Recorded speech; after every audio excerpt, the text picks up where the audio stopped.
Hi, I'm Janet Austin. I'm the CEO of the Vancouver YWCA. There are 2 points I'd like to make. First, we have a child vulnerability rate of 30% in the province today, which is unacceptable. We also have the highest child poverty rate in the country. When we actually get underneath those statistics and you look at the children who are poor in our society, you see that overwhelmingly they are the children of single-parent mothers. The core of our mission and our work at the YWCA is to help these women make a successful transition to economic independence. When children have access to the kind of quality service that we offer here, it levels the playing field for them and it sets them up for success in school and throughout life. That's what we want to tell you about this evening.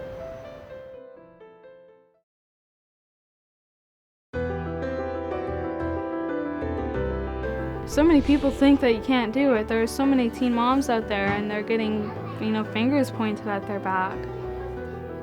And it's hard, living through that because so many people are so negative towards you, and you've just got to learn to be positive and know that there are people who want to help you. And we don't judge them, no matter how old they are, 14, 15 years old. We are not judging them. We're trying to give them a lot more help. It's like a really, really good support system. You get a lot of advice, doing a lot of different things, help with your baby. For instance, this camera girl wants to touch everything. Come here. And it gives everyone an opportunity to get to know each other, and yeah, it's a good support system.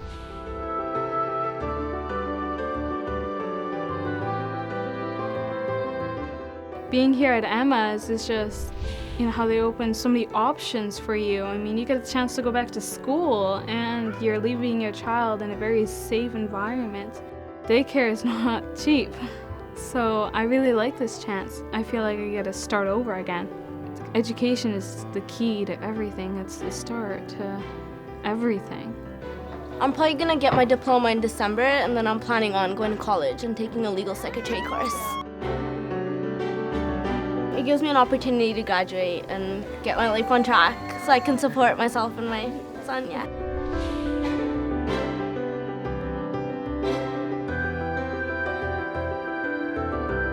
I don't think I would be graduating if I didn't have this place. I would have dropped out of school and just been at home and just would have ended up on welfare and stuff and not gone far in life. And I actually have dreams. If I never had this Emma's, I will never dare to study again because no one will gonna take care of my kid. Without Emma's, I will never finish my studies. My scholarship right now is helping me to continue my college and to get the degree as a registered nurse. The housing is a big thing. I'll tell you one of the stories very recently somebody told me when she came in here quite bruised and battered, and I said, why do you stay in this situation? And her biggest thing was, she said, at least I have a roof over my head and my son is getting food. So finding a housing where they don't have that much money, how hard it is, imagine that. They are not that different. Yes, they are young, they have to learn, but same as any new mom in any situation, no matter how old you are. I think it's really great because then she'll be able to look at me and say, wow, Mom, you graduated and I was just a little girl. She'll be able to see just how much you can achieve and that you never give up and there's always hope and there's somebody always there to assist you.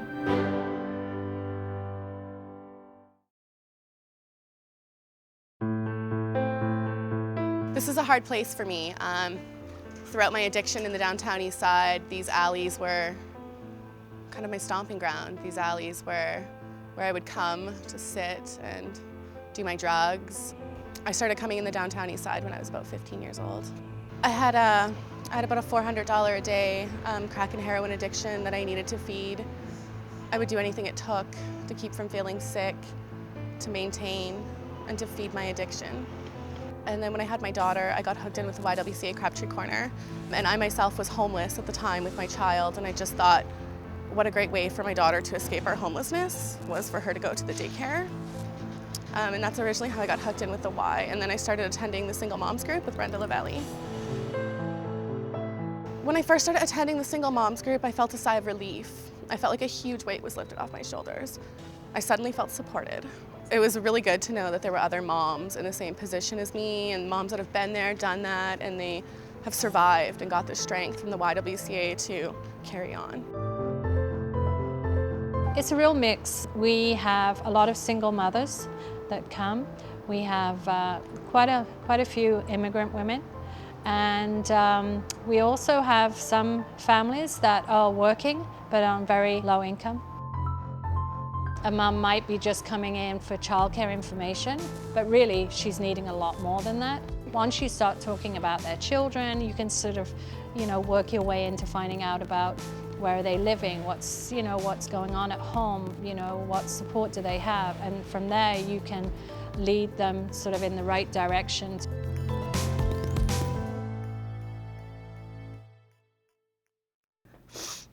This is a picture I have of myself from my addiction.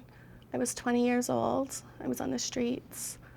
My way of living was not good. And I keep this picture around to remind myself of where I was then and how far I've come today. This picture really helps keep things real for me.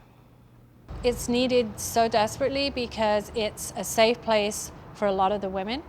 It's somewhere that they have friendship, support, and for a lot of the women, it is their family. They have nothing else. Once I got myself into the single moms group, I started realizing that I needed to work.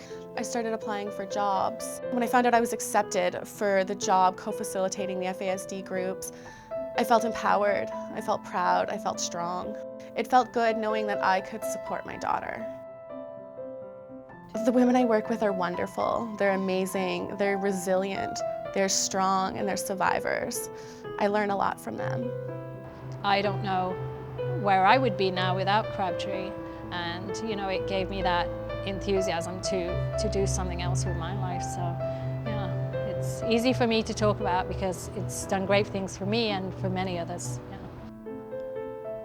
Coming from the background I've come from and coming from these streets, it breaks my heart to see the women that are still out there, that are stuck in addiction, that are being hurt, that are being assaulted. If this facility wasn't here, these women of the downtown east side wouldn't have support. The children wouldn't have support. This is a safe haven in the middle of craziness.